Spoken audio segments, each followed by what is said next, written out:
Vice President, Secretary of Education will be giving a statement. We will not take questions after.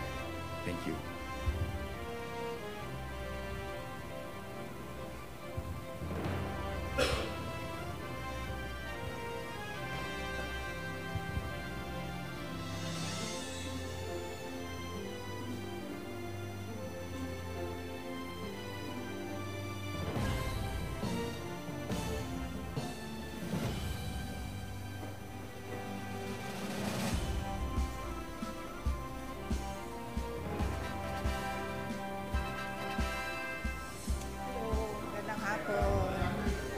Hello. Okay na? Okay na kayo? Assalamualaikum, madayaw, maayong adlaw, kaninyong tanan. Magandang araw sa inyo lahat. Ang edukasyon ang sandigan ng bawat nangangarap. Education is the key to success, not only of individual aspirations, but of an entire nation. As we commence preparations to embark on a new school year, we also take time to assess where we are from where we started. Tanda ko pa nung ako'y unang manungkulan bilang kalihim ng edukasyon sa gitna ng pangkaraniwang kaalaman natin ukol sa sitwasyon ng basic education sa ating bansa. Gumugol din ako ng oras upang marinig mismo mula sa bibig ng ating mga guro, ng mga mag-aaral at mga magulang kung ano nga ba ang iba't ibang pagsubok na pinagdadaanan nila araw-araw. Ang mga narinig ko ay sari-saring kwento ng katatagan, pagmamahal sa napiling bukasyon at pagsisikap upang makamit ang mga munting pangarap. Ang matatag agenda is not a mere campaign.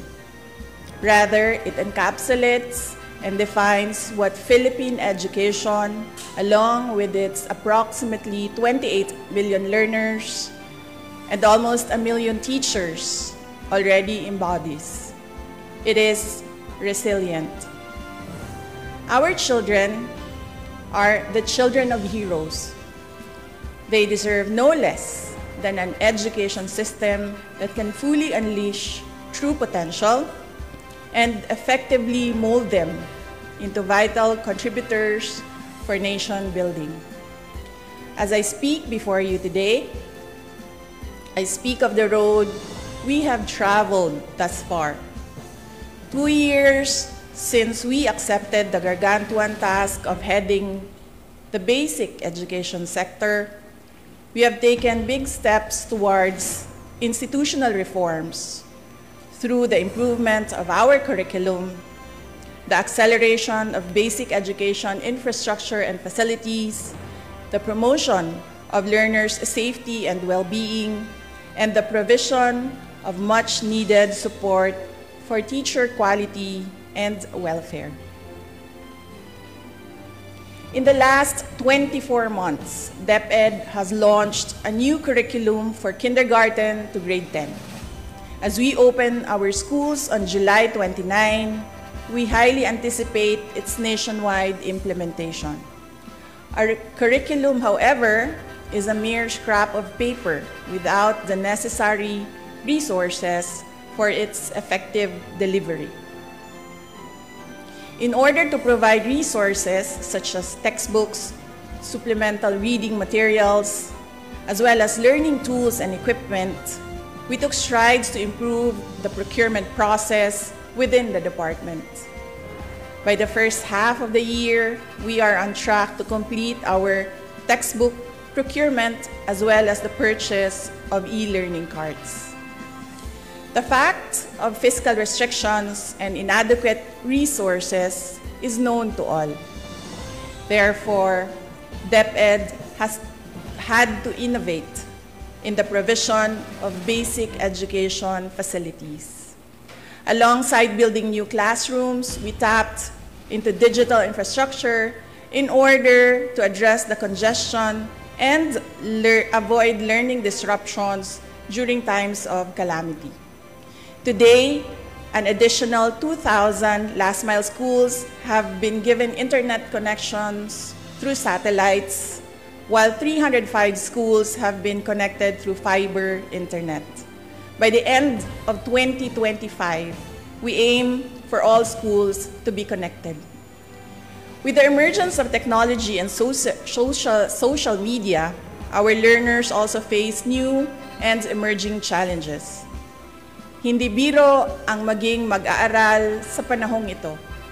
In order to provide a safe and conducive learning environment for our learners, we have launched a centralized reporting system through the Learners' Rights and Protection Office.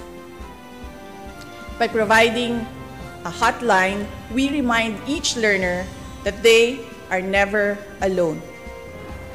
We continue to provide awareness and work with partner agencies to shield our learners and teachers from all forms of abuse, illegal drugs, terrorism, insurgency, and all forms of criminal activities.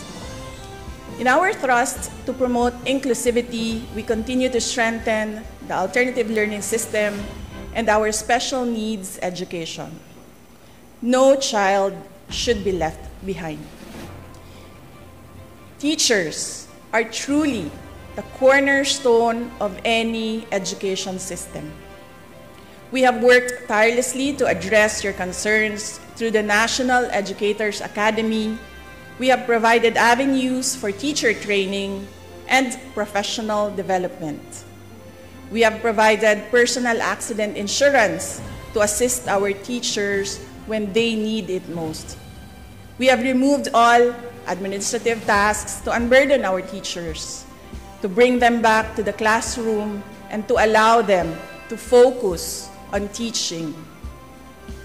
We have also given our teachers their much-needed rest, a 30-day, no mandatory or voluntary tasks break, which they are currently enjoying as we speak. I did not do this alone, nor do I claim to have done so. I would like to take this moment to express my profound gratitude to those who took part in this journey. To our partner agencies in the national government, thank you for your commitment towards a whole-of-government approach for basic education. To our local government units, thank you for keeping education and the youth as priority projects year in and year out. To our private sector partners, whether foreign or domestic, thank you for your resolve as education champions. To my DepEd family, Execom, Mancom, Central, Regional, Division, and school officials, teachers, and non-teaching personnel, thank you for your unwavering support, hard work, and dedication to serve the Filipino people. Mabuhay kayo.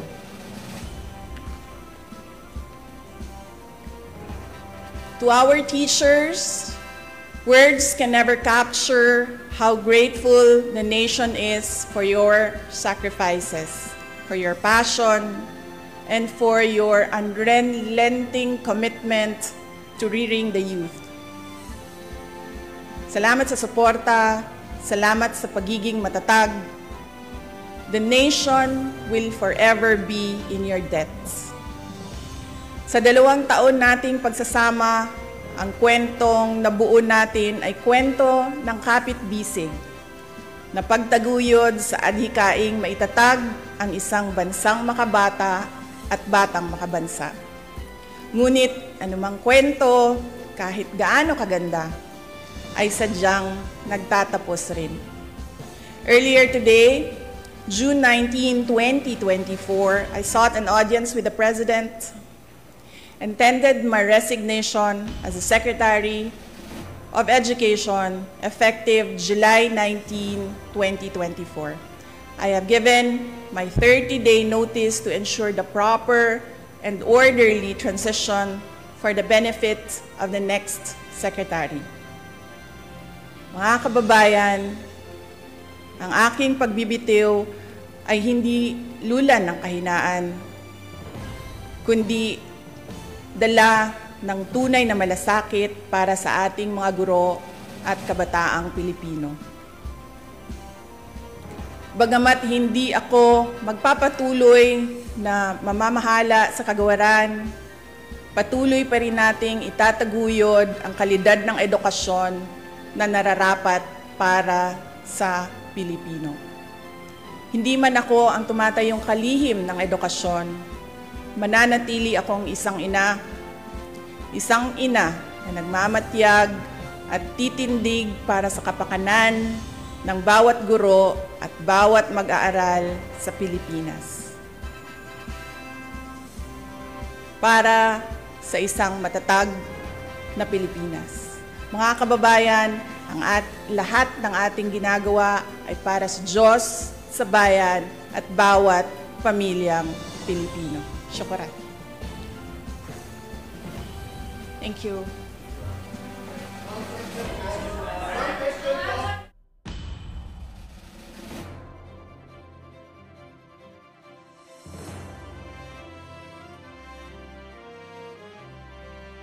Sa muli, maraming salamat sa inyong panonood at pakikinig.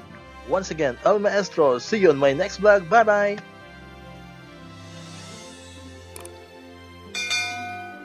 1, 2, 3